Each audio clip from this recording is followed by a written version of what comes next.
श्री स्वामी समर्थ. कोणत्याही गुरुवारी तुम्ही स्वामी चरित्र पारायणाला सुरुवात करू शकता. पारायण तुम्हाला 7, 11 किंवा 21 दिवसाचे करायचे आहे. 7 दिवसाच्या पारायणात रोज 3 अध्याय तुम्हाला वाचावे लागतात.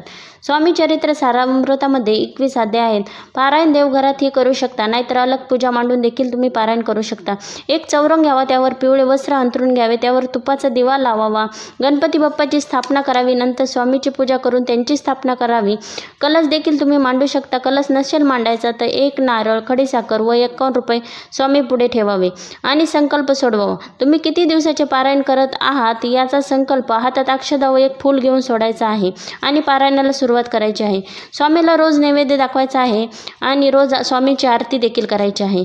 8व्या दिवशी तुम्ही ठेवलेला नारळ, खडीसाखर व 51 रुपये घेऊन स्वामीच्या केंद्रात जाऊन स्वामी चरणी तुम्हाला अर्पण करायचं आहे आणि आपली इच्छा स्वामीला सांगायची आहे. व्हिडिओ आवडला असल्यास व्हिडिओला लाईक आणि